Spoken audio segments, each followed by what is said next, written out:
Bienvenue dans cette revue de marché où nous allons débuter par Bitcoin, le roi des cryptos. Vous êtes ici donc face à la paire Bitcoin face au dollar. L'échelle de temps est le mensuel et à cette échelle de temps, il n'y a pas trop de suspense, tout le monde le sait, cet actif est haussier sur le long terme. Maintenant, nous allons passer en hebdomadaire et l'on voit que ça bataille sec sur les anciens plus hauts, même si nous avons réalisé un nouveau plus haut autour des 74 000 $ en mars 2024. Il faut considérer que c'est la zone de l'ancien sommet, de l'ancien ATH de 2022. La réintégration de l'ancien range qui va en gros des 60 000 $ aux 30 000 $ n'est pas une bonne nouvelle. C'est jamais une bonne nouvelle.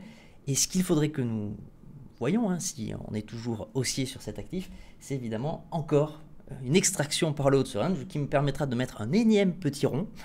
Mais même si vous pensez que ces ronds ne me servent à rien, ils me servent. Regardez, il y a une petite différence entre l'action des prix et l'action du RSI. Même si l'action des prix a réalisé une nouvelle réintégration du range, pour l'instant, le RSI, lui, est toujours à l'équilibre, on va dire. En tout cas, les vendeurs n'ont pas encore pris le dessus.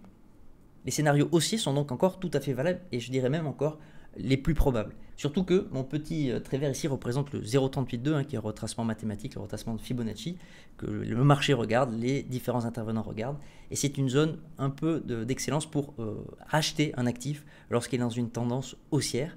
Et donc il n'est pas très étonnant que cette zone ait trouvé de gros acheteurs qui ont su repousser, vous voyez, le prix vers le haut, parce que encore une fois, comme c'est des baleines, lorsqu'ils agissent, ils modifient l'action des prix. Et donc c'est ce qui s'est passé ici.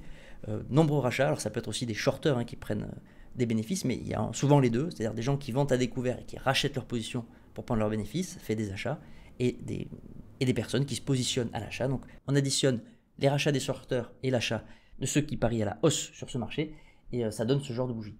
Donc là, la semaine n'est pas du tout clôturée, il ne faut pas tenir compte de ce petit retracement aussi, ça peut être encore un énième retest avant de repartir à la baisse. Mais en tout cas, pour le moment, on va le voir sur la Bitcoin dominance et sur la paire ETH-BTC, le Bitcoin est toujours le maître des cryptos.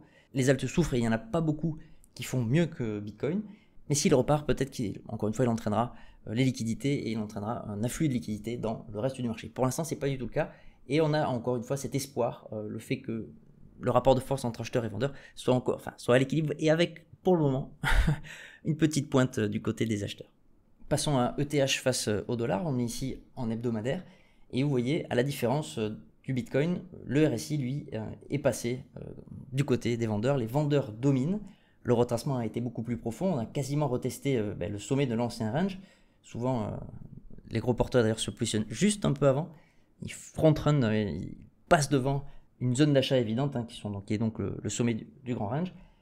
De la même façon, tant qu'on n'a pas réintégré le range, le plus probable, surtout que le rapport de force, lui, pour Ethereum et du côté des vendeurs, malheureusement pour Ether, le plus probable est une poursuite à la baisse. Ou à minima, une latéralisation, on pourrait latéraliser entre ces deux grandes bornes, entre les 2800 et les 2000.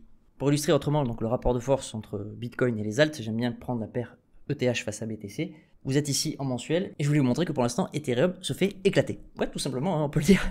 Éclater. Commençons par le RSI, donc le rapport de force est complètement dominé par les vendeurs, il n'y a aucune divergence. Et si on est haussier pour se rassurer, je vais me rassurer moi-même, mais rassurons-nous de façon collective.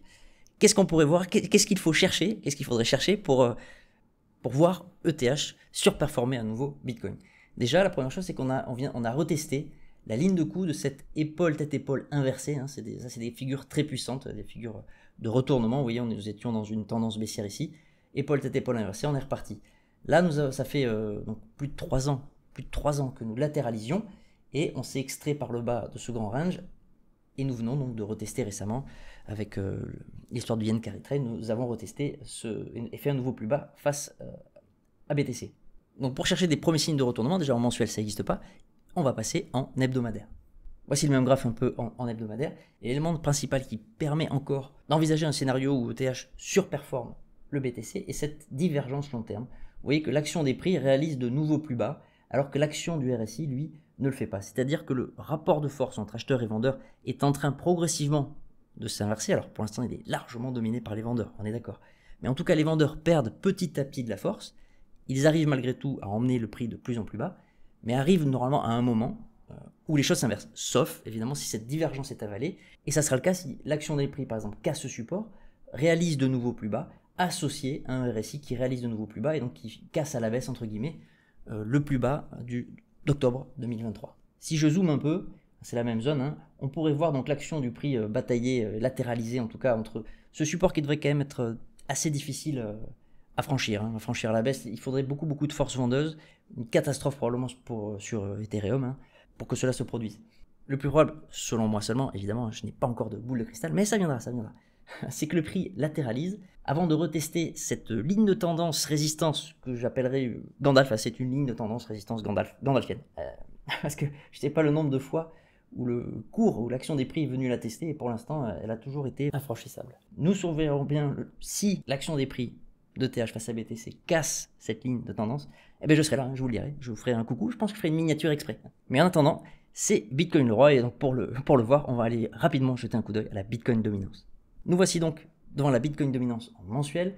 Pour rappel, il s'agit de ce que représente en pourcentage le Bitcoin, la capitalisation du Bitcoin par rapport au marché de toutes les crypto-monnaies. Vous voyez qu'actuellement, le BTC représente plus de 57% de tout le marché des cryptos. Comme je l'ai dit, nous sommes en mensuel. Le RSI, il n'y a aucune divergence, il monte tranquille, peinard. Ça fait un petit moment que nous avions positionné ce magnifique petit rond vert en juin 2023, et pour l'instant, il n'y a eu aucun problème. Alors il a bataillé un peu là, il y a eu des vendeurs qui se sont positionnés, mais on réattaque cette résistance, 57-58% de dominance, et si nous la franchissons, je ne donne pas cher des altes. Voici le même graphe en hebdomadaire. Parlons un peu du passé de ces fameuses divergences. Vous voyez ici que l'action des prix, en gros, a buté sur ce support à de nombreuses reprises, faisant une action des prix, en gros, latérale. À l'inverse, le RSI, lui, n'était pas latéral, mais faisait des hauts de plus en plus hauts. Signalant ce que je vous expliquais tout à l'heure, c'est-à-dire que les vendeurs perdaient petit à petit de la force par rapport aux acheteurs, jusqu'au moment où ce rapport de force s'est inversé en faveur des acheteurs, et ça a entraîné la poussée haussière que l'on connaît. Là, on pourrait noter la même chose, c'est-à-dire qu'il y a des premiers signes de divergence baissière. Je vais vous les illustrer. Vous voyez que l'action des prix a donc réalisé de nouveaux plus hauts, alors que l'action du RSI ne l'a pas fait. Il y a donc une divergence, mais comme toujours, ça ne signe pas, ça n'assure pas le fait que ça va se retourner.